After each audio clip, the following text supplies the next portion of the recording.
أعوذ بالله من الشيطان الرجيم بسم الله الرحمن الرحيم. Dear student, Assalamu alaikum wa rahmatullahi wa barakatuhu.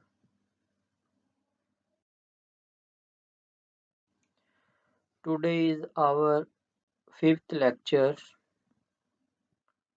on powder X-ray diffraction of course X-ray diffraction technique. The course code is 5134.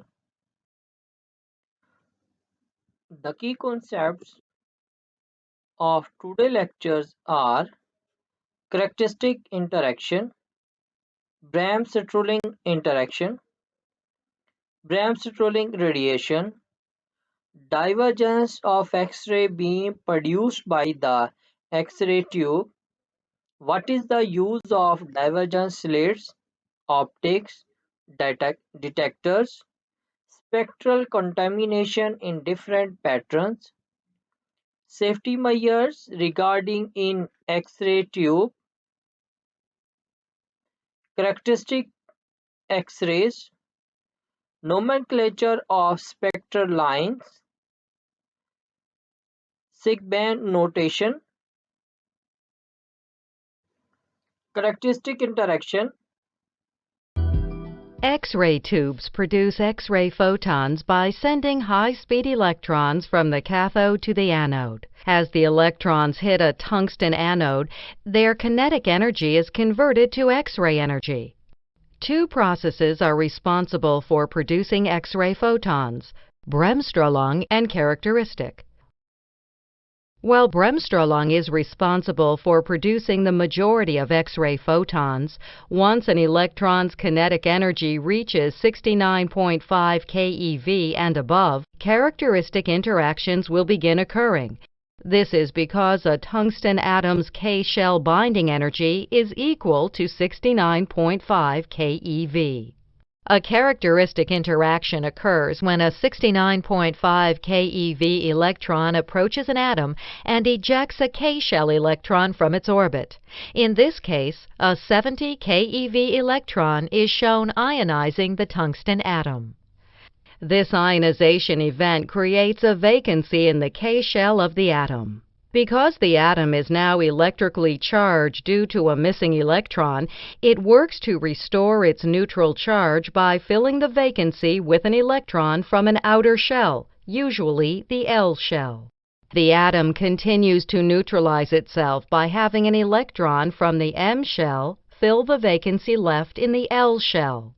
In turn, an N shell electron serves to fill the vacancy in the M shell until all of the shells are once again filled. This movement of electrons is termed a characteristic cascade. It is important to remember that each electron orbital has a distinct binding energy level. Note that the L shell binding energy is only 12 keV compared to the K shell's binding energy of 69 keV. Due to this energy difference, a characteristic X-ray photon emerges which is equal to the difference between the two electron binding energies. This satisfies the law of conservation of energy. The energy levels of the characteristic photons produced during this interaction are distinct and never change.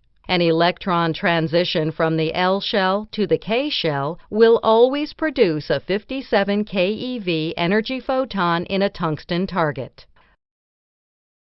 When graphed on an X-ray emission spectrum graph, characteristic interactions produce the discrete spikes shown. Electron transitions may also occur between other shells and the K shell as higher kVp levels are chosen. For example, M through K shell transitions result in 67 keV characteristic photons due to the binding energy differences between those two electron shells. Bremsstrahlung interaction, X-ray tubes produce X-ray photons by sending high-speed electrons from the cathode to the anode. As the electrons hit the anode, their kinetic energy is converted to X-ray energy. The most common type of electron-anode interaction is the Bremsstrahlung interaction. Bremsstrahlung is the German word for breaking or slowing radiation.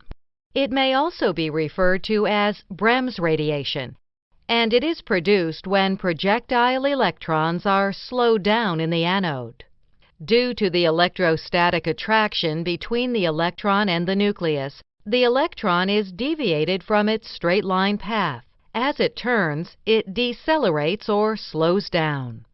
This change in kinetic energy results in an X-ray photon being produced equal in energy to the amount of kinetic energy lost. This satisfies the law of conservation of energy. Bremsstrahlung interactions are responsible for producing a wide variety of X-ray photon energies. Because electrons may approach the nuclear field at different angles and speeds, different energy levels of photons will result. When an electron is not decelerated to as great a degree due to a less sharp turn, a lower energy photon is produced. Note the lower frequency and longer wavelength of this Bremsstrahlung photon. In the case of this electron, it has been deviated greatly from its original path, causing it to slow down even further. Because this electron has experienced the greatest change in its kinetic energy than the previous two electrons, it produces a photon with even greater energy than before, as seen by its increased frequency and decreased wavelength. 90% of the X-rays produced in the X-ray tube are due to Bremsstrahlung interactions. Because of the wide variety of energies produced as a result of this process, Brems radiation is responsible for the heterogeneous nature of the X-ray beam. Bremsstrahlung radiation. The word Bremsstrahlung is a German word composed of Bremsen and Strahlung.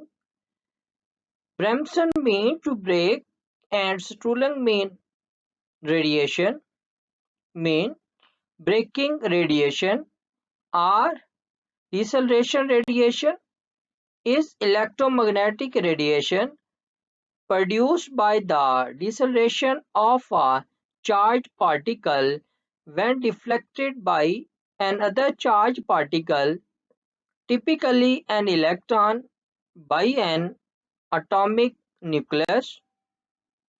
See, this is actually the tube. This is a glass tube, and over here you can see an electrode is fitted, which is actually a cathode. A target metal, which could be tungsten or molybdenum, which have high melting point and boiling points, they are set as a target. And here is a mechanism for outflow of the water. Water comes from this side and goes out from this side, so that the heat produced or heat generated by the striking of the electrons could be conducted out. So how this happens, let's see. Electrons which are coming from this side, they are being produced by thermionic emission of the electrode. When these electrons come to hit this metal target, X-rays are emitted from this metal target and they go out of this window that is provided over here. This is how X-rays are produced. This is their instrumentation. Applied voltage is 50 kV. Only 2% conversion to X-rays takes place. The rest of the energy goes to heat. Let's see what is the mechanism of production of X-rays, but before going into the detail, let's see a classical picture of an atom. You know that in a classical scenario we see that electrons are moving. If you look at this atom, there are electrons. I have shown electrons in K, L, M, and this is actually the N shell. Okay, here you can see electrons. So before going into the detail, let me familiarize how this all happens. Electrons in this K shell follows a circular path. When an electron which is coming from outside, which is coming from the cathode, strikes this electron which is in a metal target, this electron that is coming from outside have enough energy to expel this electron from this atom. When this electron goes out of this atom, then this shell becomes empty. An electron from the next shell falls into this, and when this electron comes from the next shell into this shell, Then X-rays are emitted which are equal to the difference between L and K shell. Okay, just have a look at this. Electrons coming from outside hitting this electron, and X-rays are coming out of it. These X-rays which are produced by the falling of electron from the L shell to the K shell are called K alpha X-rays. And similarly, when an electron falls to fill up the space in K shell from the M shell, then the X-ray produced are called beta X-rays. And similarly, X-rays being generated from the falling of the electrons from M and N shells are much stronger and even much harder X-rays. X-rays generated by this method are called characteristic X-rays. They have sharp peaks in their spectrum. There is another method which is called Bremsstrahlung method or Bremsstrahlung radiations. In this case, when an electron coming from the cathode moves near the nucleus, and it gets decelerated, as a result of which the kinetic energy of this electron is converted into X-rays like this. So decelerated electron also produced X-rays which are called Bremsstrahlung radiations. They are 80%. 80% of the X-ray produced are Bremsstrahlung radiations. They are produced by the deceleration of the electrons, which becomes decelerated when they pass close by the nucleus. Here is the spectrum that you can see. These spikes belong to characteristic X-rays when electrons fall from one shell to the other shell, and this region that you can see, continuous region, and this region belongs to Bremsstrahlung radiations. This is the modern tube. This is a sort of tube, and here you can see this is the cathode, this is the anode which receives electron from this cathode, and it keeps on rotating so that the energy generated as a result of striking of the electrons could be conducted out. The X-ray beam produced by the X-ray tube is divergent. Incident beam optics are used to limit this divergence. Lambda is equal to 2d HKL sin theta. X-rays from an X-ray tube are divergent, contain multiple characteristic wavelengths as well as Bremsstrahlung radiation. Neither of these conditions suit our ability to use X-rays for analysis. The divergence means that instead of a single incident angle, the sample is actually illuminated by photons with a range of incident angles. The spectral contamination means that the sample does not diffract a single wavelength of radiation, but rather several wavelengths of radiation. Consequently, a single set of crystallographic planes will produce several diffraction peaks instead of one diffraction peak. Optics are used to limit divergence of the X-ray beam, refocus X-rays on parallel path, remove unwanted wavelength. Divergence slits are used to limit the divergence of the incident X-ray beam. The slit block X-rays that have too great a divergence. The size of the divergence slit influences peak intensity and peak shapes. Narrow divergence slit reduce the intensity of the X-ray beam, reduce the length of the X-ray beam hitting the sample, produce sharper peaks. The instrumental resolution is improved so that closely spaced peaks can be resolved.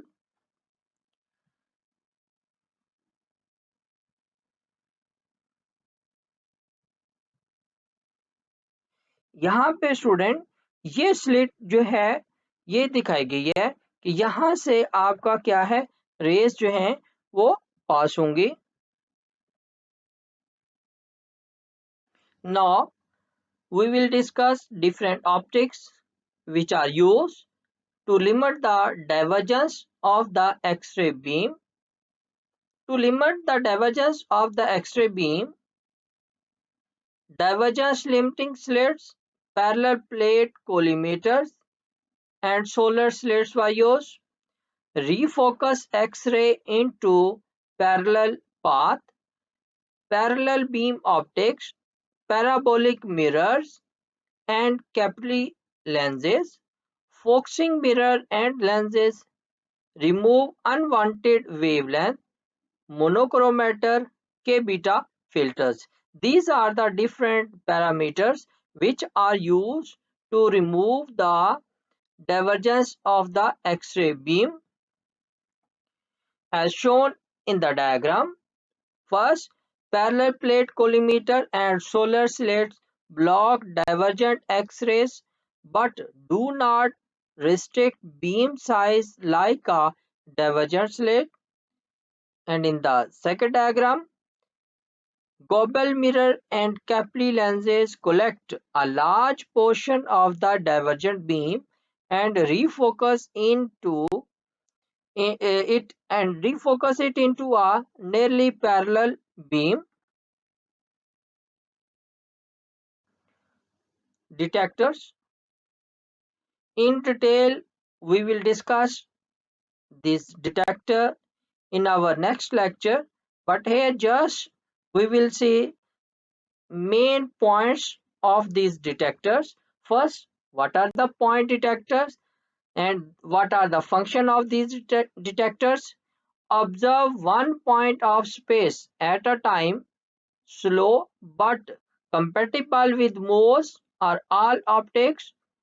Scintillation and gas proportional detectors count all photons within an energy window that hit them. Silicon or lithium detectors can electronically analyze or filter wavelength.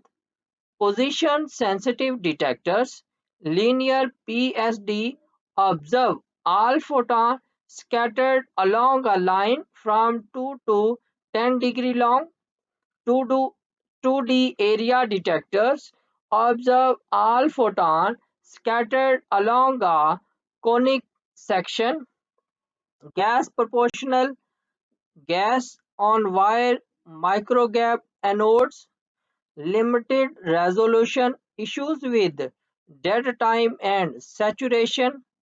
CCD, limited in size, expensive. Solid state real time multiple semiconductor strips, high speed with high resolution, robust. Spectral contaminations in different patterns. The K alpha 1 and K alpha 2 doublet will almost always be present. Very expensive optics can remove the K alpha 2 line. K alpha 1 and K alpha 2 overlap heavily at low angle and are more separated at high angles. W lines form as the tube edges. The W filament contaminates the target anode and becomes a new X-ray source. W and K beta lines can be removed with optics. जी यहाँ पे student इस diagram के अंदर clearly show किया गया है कि जहाँ पे आपके पास के अल्फा 1 लाइन आएगी वहां पे आपके पास के बीटा 2 लाइन भी आएगी। मीन ये जो कंटेमिनेशन है ये इसके अंदर आएगी। इसी तरह आपका इसके अंदर है कि यहाँ पे के अल्फा 1 और ये के अल्फा 2 लाइन इसी तरह इसके अंदर है। तो इसके डिफरेंट जो हमने लास्ट लेक्चर लिया था उसके अंदर हमने इनको बताया था कि किस तरह हम इनको रिमूव करेंगे डिफरेंट पैरामीटर यूज करके। तो ये जो है ये कंटेमिनेशन कहलाती हैं in spectrum mean in diffractogram. The X-ray shooter is the most important safety device on a diffractometer. X-ray exit the tube through X-ray transparent beryllium windows. X-ray safety shutters contain the beam so that you may work in the diffractometer without being exposed to the X-rays. Being aware of the status of the shutters is the most important factor in working safely with X-rays. ये आपके पास यहाँ पे जो है ये shooter use किए जाते हैं। ये फर्स्ट आपके पास ये प्राइमरी शूटर है, देन आपके पास ये सेकेंडरी शूटर है और ये आपके पास सिलोनाइड है। ये आपके जो लॉस है यानी कि जो एक्सरेज हैं इसको ह्यूमन बॉडी पे डलने से या ह्यूमन को जो लॉस करने से बचाते हैं। तो ये शूटर यूज किए जाते हैं ताकि जहां पे आपने एक्सरेज को डालना है वहीं पे जाएं, आपका लॉस ना हो।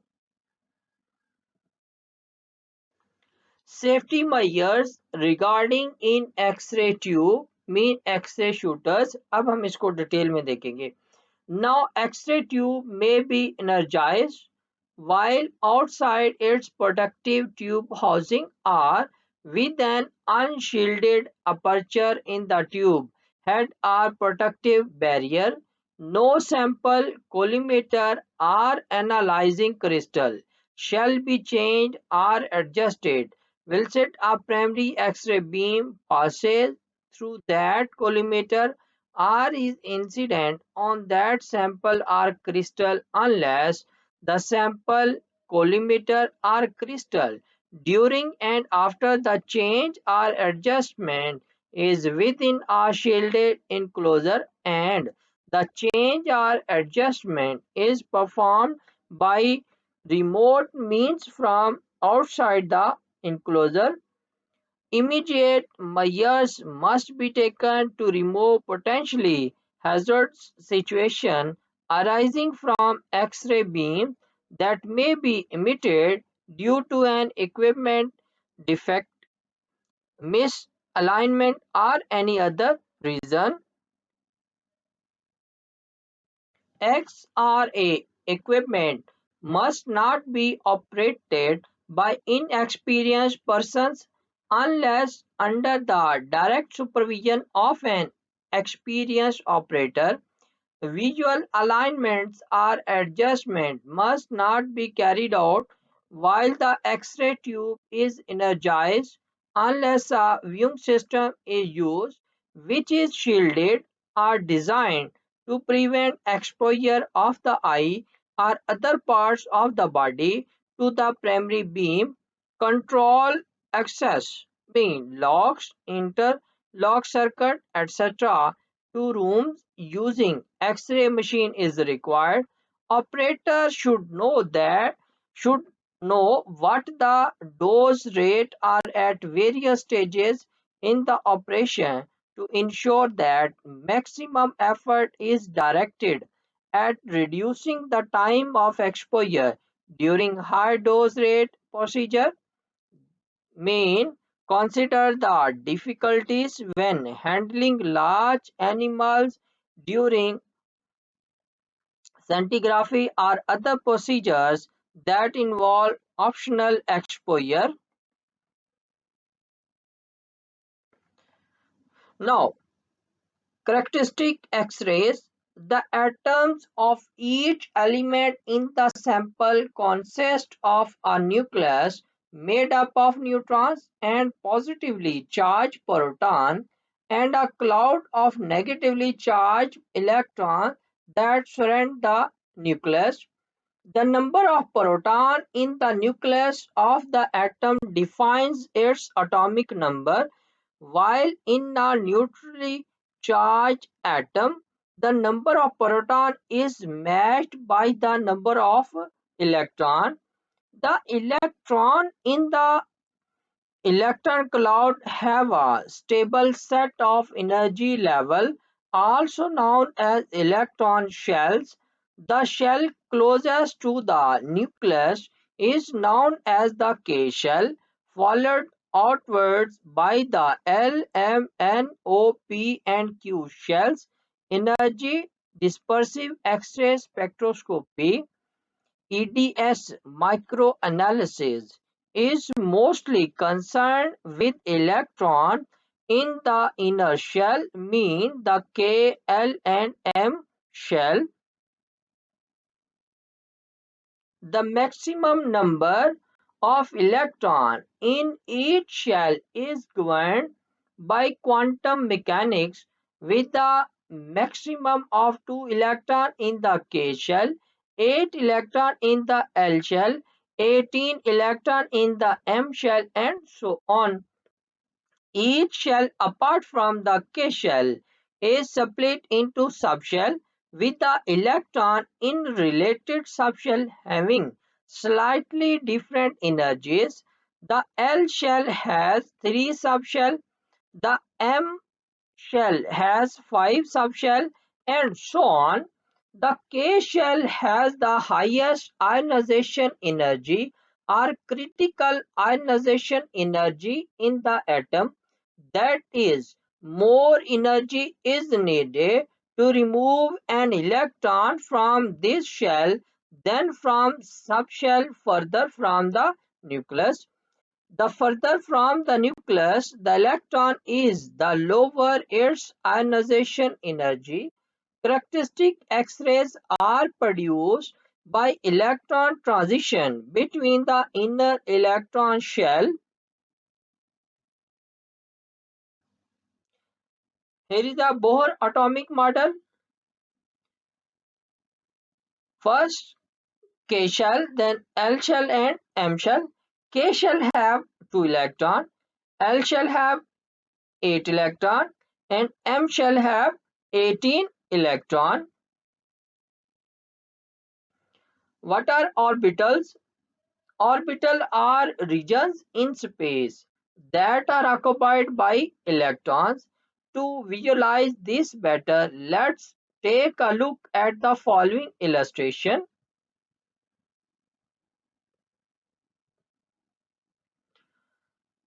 This is the nucleus. This is the first shell.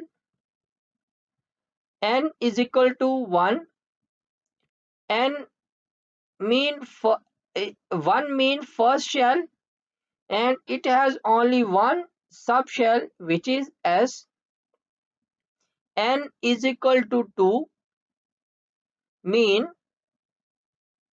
second shell and it has two subshell S and P. Now N is equal to 3 mean third shell and it has three subshell S, P and D. S, P and D. Next is N is equal to 4 mean 4 subshell S, P, D and F. These are different orbitals. Here orbital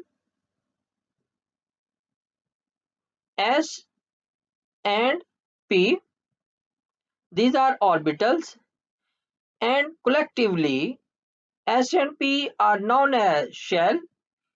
S and P individually known as subshell. The electron in each shell and subshell have specific ionization energies, and these are different for every element. That is, the ionization energy for the K shell in silicon is 1.84 kilo electron volt, is different from the ionization energy of the K shell in platinum, which is 78.4 kilo electron volt. This is a schematic diagram of an atom showing the nucleus surrounded by the K, L and M electron shell. The K shell can have a maximum of 2 electrons. The L shell has 3 subshell and can have a maximum of 8 electrons. The M shell has 5 subshell and can have a maximum of 18 electrons. The production of characteristic X-rays is a two-stage process: ionization followed by relaxation. What is ionization? Firstly, an electron is removed from one of the inner shell of the atom by an electron from the primary beam so that the atom is ionized and in an unstable state. Secondly, what is relaxation? The atom remains the atom regains stability when an electron from an outer shell fills the inner shell vacancy and an X-ray photon is emitted. The energy of the emitted X-ray is equal to the difference between the ionization energies of the electrons involved in the transition. Note that inner shell ionization and characteristic X-ray emission can result from irradiation by a primary beam of protons or X-rays as well as electron mean EDS or WDS.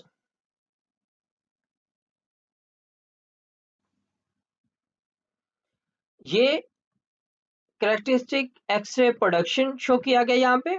ये electron है, ये picture आपका सामने show किया गया है कि ये इलेक्ट्रॉन जो है सेम से आ रही हैं। ये यहाँ से एक इलेक्ट्रॉन को जो है वो क्या करेंगे, निकाल देंगे। क्लियर हो गया। जब ये वैकेंसी आपकी यहाँ पे प्रोड्यूस हो जाएगी, ये तो इलेक्ट्रॉन आपका वो है जो आपका सेम से आ रहा है, तो जब ये वैकेंसी आपकी क्रिएट होगी, ये इलेक्ट्रॉन यहाँ से निकल गया, तो ये इलेक्ट्रॉन जंप करके यहाँ पे इसमें आएगा। तो ये केस आपको दिखाया गया है आपका सिलिकॉन एटम के अंदर। तो यहाँ से आपकी जो है वो एक्सरेज जो है वो इवॉल्व होंगी, जो कि आपकी हैं सिलिकॉन SiK अल्फा एक्सरेज, और ये आपका है electron beam from same causes inner shell ionisation. तो यहाँ पे ये उसकी क्या होगी, आयोनाइजेशन है। An electron from the primary beam dislodges an electron from the K shell of a silicon atom in the sample. An electron from the L shell fills the vacancy and a silicon K alpha X-ray is generated. The energy of the X-ray is equal to the ionization energy of the K shell minus the ionization energy of the L shell.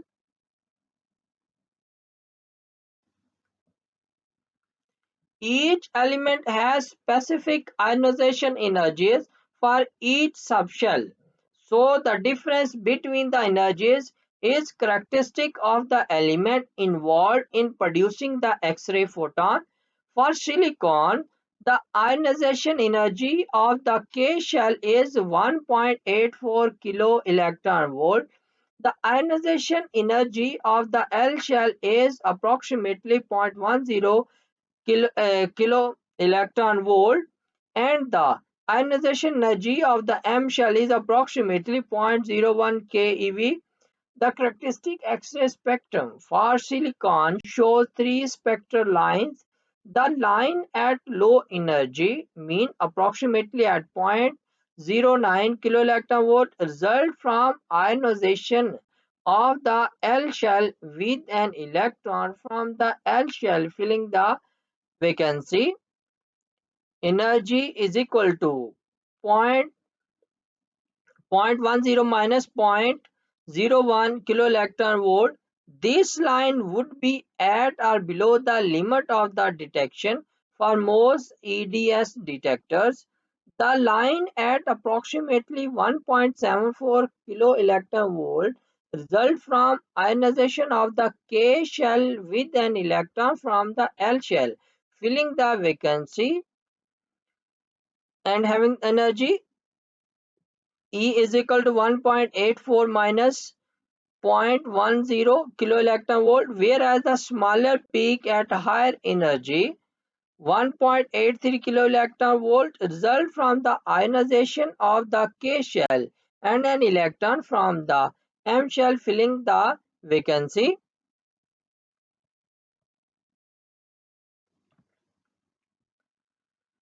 This is K alpha line having energy 1.74 kilo electron volt, and this is K beta line having energy 1.83 kilo electron volt, and this is L alpha line having energy 0.09 kilo electron volt.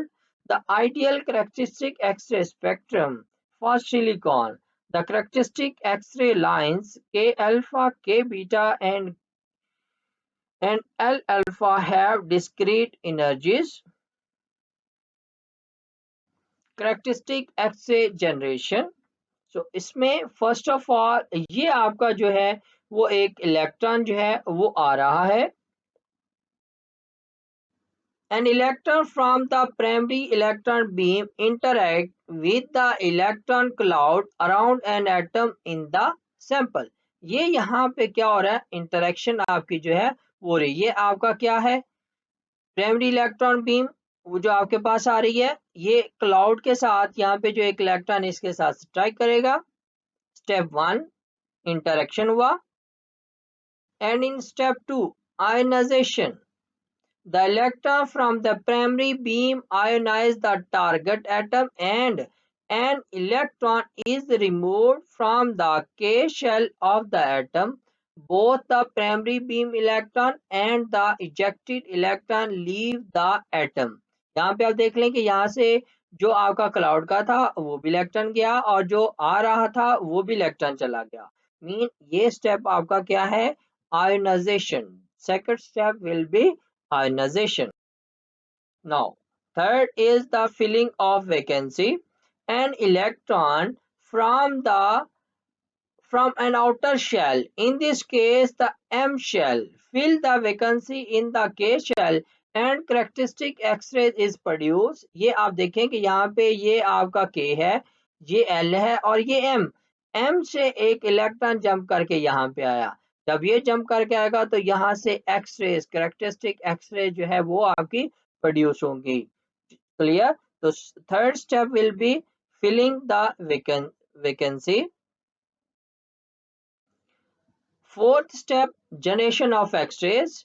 The energy of the X-ray photon is equal to the difference between the energies of the two shells involved in the transition. In this case, energy is equal to K E K minus E M. क्योंकि आपका जो electron जो है वो K से गया और उस वैकेंसी को फिल करने के आपका इलेक्ट्रॉन जो है वो M से आएगा. Nomenclature of spectral lines in spectroscopy. The most commonly used naming convention for characteristic X-ray line is the Siegbahn notation. The first component of the name is the element involved, for example silicon. The second component is the electron shell that was ionized to produce the X-ray, for example KLRM. The third component reflects the relative intensity of the line within each shell. For example, alpha is the most intense line, followed by beta and gamma. The lines within each shell make up a family or series of lines for that shell. For example, the K family comprises the K alpha and K beta X-ray lines. In the silicon spectrum, the lowest energy X-ray line is the silicon L alpha line. The line at 1.74 kilo electron volt is the silicon K alpha line, and the line at approximately 1.83 kilo electron volt is the silicon K beta line. Here यहाँ पे आपका the electron transition involve in generating the K alpha, K beta and L alpha X ray photon show किया गया है।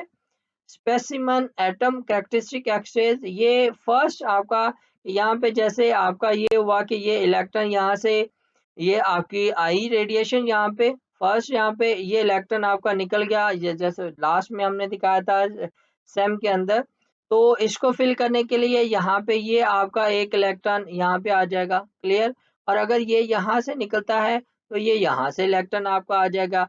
और अगर ये यहाँ से इलेक्ट्रॉन गया और ये यहाँ से आपके पास इलेक्ट्रॉन आ रहा है, तो इन दीज केसेस आपका जो है वो कौन सी जो लाइन जो है वो आएगी।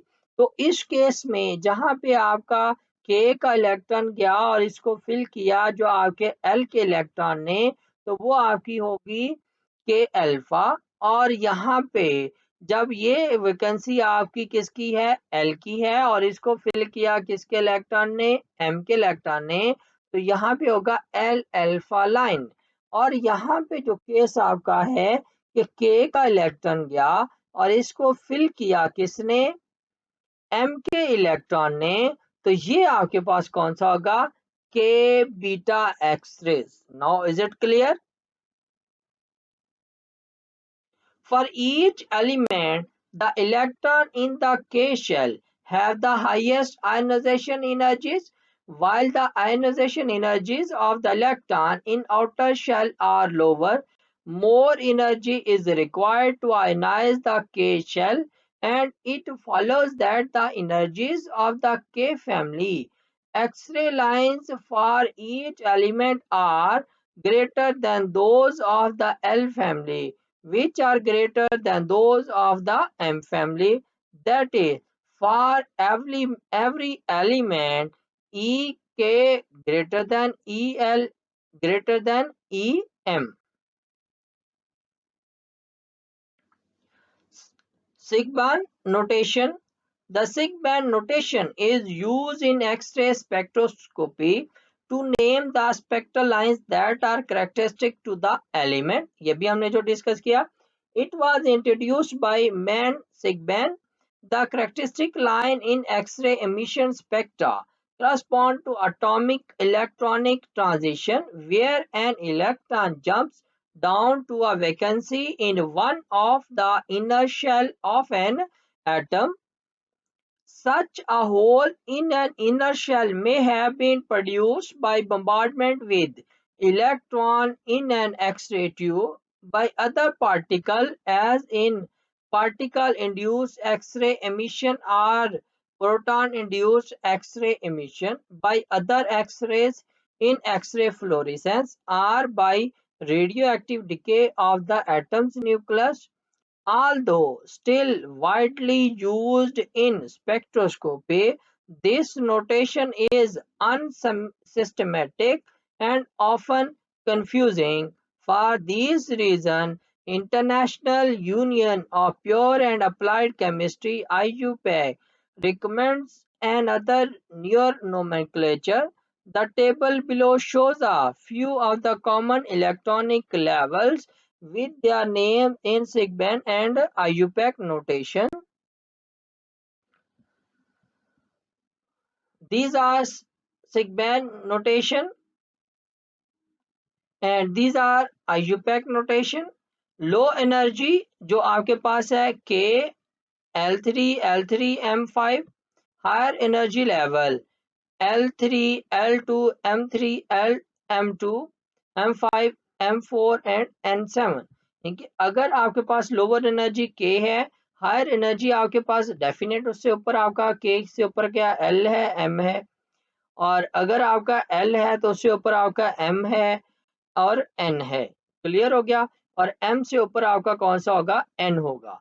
तो सिग्बैंड नोटेशन यहाँ पे आपका क्या हो जाएगा, K अल्फा 1।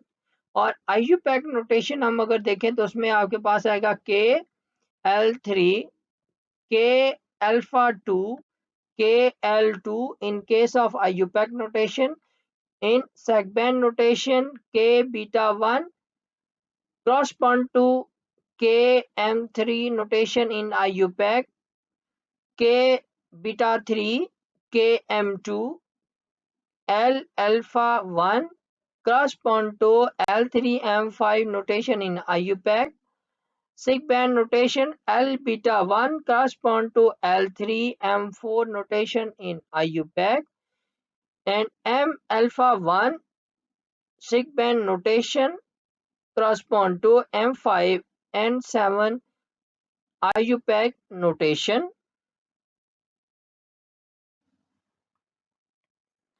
स्टूडेंट आप अपने क्वेश्चन जो है मुझे इस मेरी ईमेल आईडी पे पूछ सकते हैं किसी भी वक्त, इस लेक्चर के रिगार्डिंग या जो हमारे प्रीवियस लेक्चर्स हो गए उनसे रिगार्डिंग कोई भी क्वेश्चन आपका है तो विदाउट एनी हेजिटेशन आप मुझसे पूछ सकते हैं।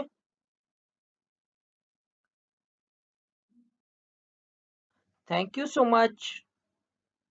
अल्लाह ब्लेस यू। Allah Hafiz.